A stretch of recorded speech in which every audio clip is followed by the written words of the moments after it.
Today, several years ago, African people put themselves on the map of history. This is what is referred to as today in African history. My brother, my sister, today is a very important day. It's the 18th day of October, 2023. And today is celebrated around the world as World Unity Day. It's also celebrated as Global Dignity Day and World Menopause Day, including National Prayer Day in Zambia. Today is so important. Now, today in African history is interesting. Now, today in 1922, the British Broadcasting Corporation, it was originally called the British Broadcasting Company and later got known as the corporation, was founded by a consortium to establish a nationwide network of radio transmitters to provide a national broadcasting service. Oh my God, from South Africa and beyond. Today in 1926, Charles Anderson Edward Berry, better known as Chuck Berry, yes, Chuck Berry, popularly considered the father of rock and roll, was born on October 18 today in 1926 in St. Louis, Missouri, to Martha and Henry Berry, who were grandchildren of slaves. Oh my God, I've been to St. Louis and I know that place so well. My brother, my sister. Today in 2019, NASA astronauts Jessica Meir and Christina Koch took part in the first all-female spacewalk when they ventured out of the International Space Station to replace a power controller. This is the African History Club. Now we're back so Zambanzo Dunia, and I see so many people right there in the African History class. I want to say thank you so much for coming. And I see so many people. You also can be part of the African History class. All you need to do is to follow me on Twitter. My Twitter handle is @Blakk Rasta. That's BLAKKRASTA. You must also follow us on 3FM 92.7, your urban lifestyle radio. I see you, Nat Ebubedike. Thank you so much for joining us. We appreciate you. This is our photo archivist right there in the class. I also see you, TJ, all the way from Kia City, aka Kaswa Mashuda Biola, also from Kia City, aka Kaswa. I see you too smiling at me. Oh gosh, what can I say? What can I do but to just say thank you so much? I appreciate you and I love you. Can you see who I see? I see you, Eugenia and Pipra. Thank you so much. We appreciate you. And here you are also smiling at me, Black Lion the General, aka, oh my God, yes, this is the Kuchoko president. My God, have mercy, the Kuchoko president of Kuchoko soldiers. I see you, Savagely Scary. Thank you so much, Kobe Scary. Here you are, Testament GH. Thank you so much for joining us. Here you are also smiling at me. I know what you want. Oh my God, have mercy. Happy birthday going out to you. Oh my God, have mercy. Kobe Scary. Today happens to be a day. In fact, yesterday was your birthday. I made a merciful Lord grant you your aspirations. And of course, may you live longer to be established. Bobo Sly is a rice seller inside Teshi. Oh my God, have mercy. Yes, he's a rice seller inside Teshi. And everybody knows him, right? Bobo Sly is a rice seller inside Teshi Penny. And of course, his father is also a very powerful man in the area. Oh my God, have mercy. Thank you so much for joining us, Bobo Sly. Rice seller inside Teshi Penny. We appreciate you and we love you. Many more people right in the African History class. See who I see. I want to say thank you so much to you. Ras Otufo Nana to follow to Jaja I. To the big farm. Appreciated.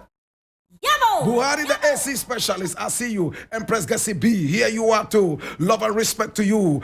Sadia Hips, we appreciate you and we love you. Emperor Kwame Anani, Clement Plasma, I see you too. Hey, Daniel Kwame J, I see you too. Thank you so much for joining us. We do appreciate you. Oh, see who I see in class. Former President of the Republic of Ghana. Oh my God. John Ajekumkufo, thank you so much and our sympathies. Oh my God, better still empathies. We appreciate you and we love you. Sit down, please. Thank you so much. Oh, Dr. Akufu Dampari, thank you so much for joining us. Nana Konedu Ajimai Rollins, thank you. Please, let's give them a standing ovation. Everybody. Thank you. Thank you. Sit down, please. Thank you. Sami Ban Flex is also here. We appreciate you. We love you. Many more people. Shamali, I see you. Chucky Popke, here you are too. Smiling at me. Thank you so much. Oh my God, have mercy. Kuligasi, I see you. Long time no see. Thank you so much for joining us. We appreciate you. This is the African History Club.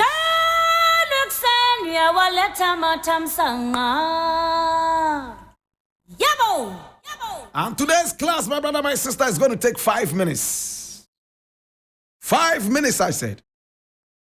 And it's going to be 5 minutes. Yes, 5 minutes. Today we're talking about a man whose life is about to mesmerize you. Kwesi Amwakun Ata. Does that name ring a bell? Now, Kwesi Amwakun Ata was born on the 18th of December 1920.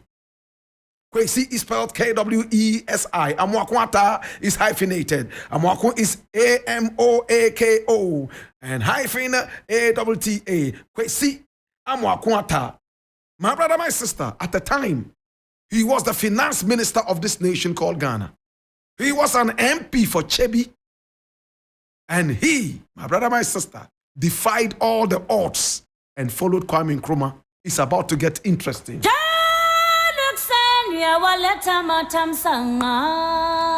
Now this photograph you see here, and if you look at the photograph very well, it will interest you. Now you see the man in the middle, my brother, my sister, from left sitting.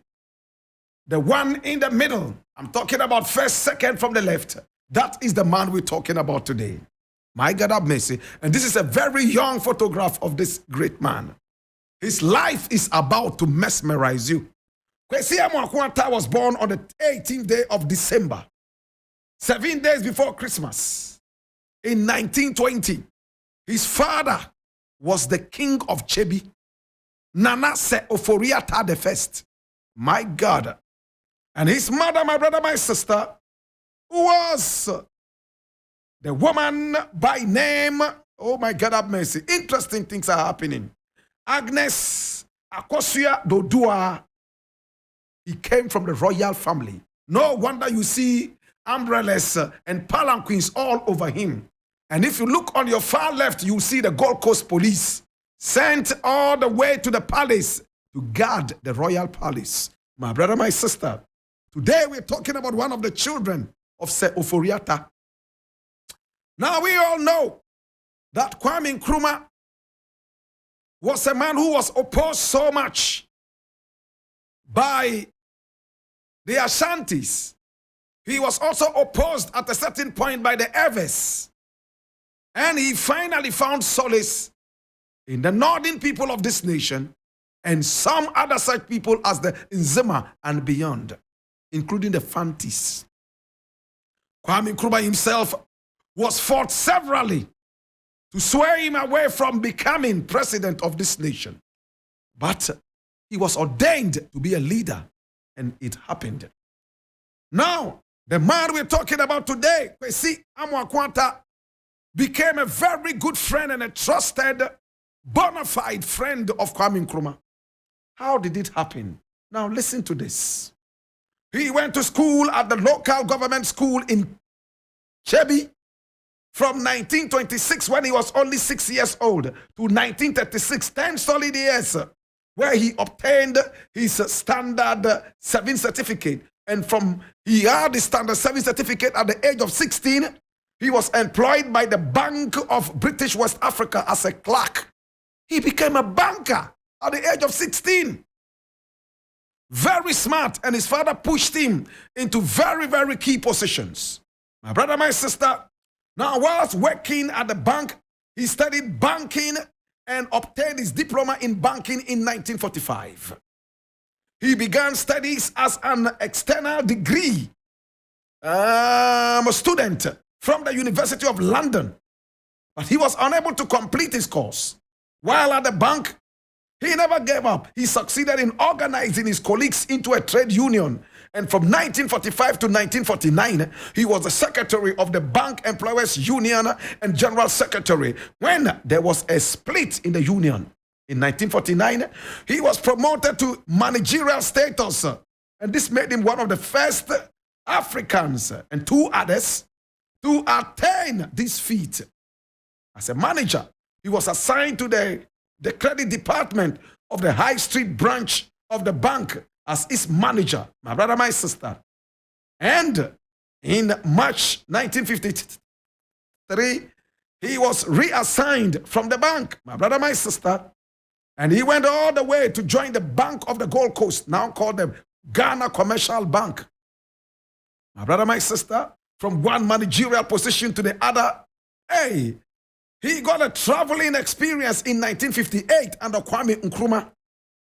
A traveling scholarship was given to him, and he was attached to various banking institutions in different areas of the world, including the Central Bank of Israel, in Jerusalem, my brother, my sister, in England, in Scotland, and many other such countries. He returned to this country, my brother, my sister, in July 1960, and was appointed Deputy Governor of the Bank of Ghana. And he held this office until 30th April 1964, when he was reassigned into other areas, which included pushing him into politics by Kwame Nkrumah. My brother, my sister, here in this photograph, you see Kwame Nkrumah sitting in the middle. On his right is K.A. Gbedema. My brother, my sister, he was the first finance minister of the independent Ghana, followed by the man we talked about yesterday, my brother, my sister, Gra Koblavi.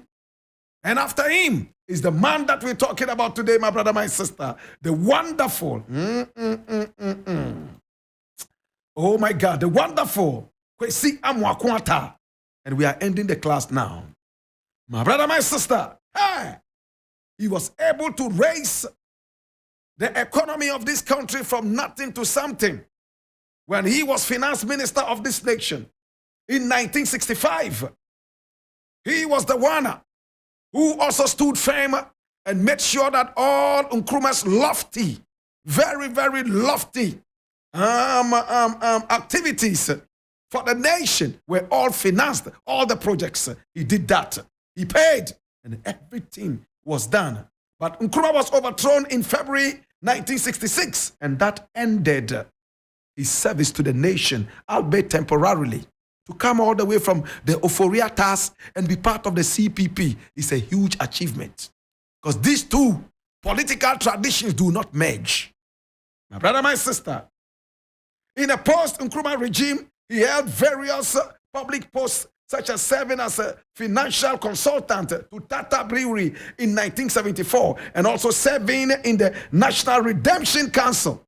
After Kwame Nkrumah, he decided to join the NRC, which was a government that had a champion in it and many other such people. My brother, my sister, this man got married 4 times in his life. Amwakwata married Cecilia Ampao in 1946. And then the marriage was dissolved 20 years later in 1966 when Nkrumah was overthrown. Together they had 6 children. In 1957, listen to this. He married a second wife whilst his other wife was still on. And she was called Emilia Lutrot. They had no issue. And this marriage also broke down in 1965. He married Mary Magdalene Orkine in 1962, with whom he had daughters and stayed with until the end of his life in 1983. Today we remember you. Onyamenko, you supported and helped this nation. Papa Kwesi Amwakwata, Onyamenko. Onyamenko. He died at the age of 62. He served the nation. He did everything possible to see this nation grow. Papa Onyamenko. Baba now. Baba now. Baba now. Baba now. Baba now. Mauso Bolisa. I don't know what it was a clear for. Baba now. Baba now. Baba now. In the burden of knowledge, I ask you, now that you know what to do, be an any olea mini obafe, Yazunda Kagane, Mezaka Yine, Papango Bokaya, Nunfifia, Yanu Kaina War, Bana Enwebe, then Lele and Jimansinga Bekone, Lele and Jimansinga Berry. It's been the African History Club. Tutu Wavi, Papa Mula Homeo, Mama Mula Homeo, how na imavi.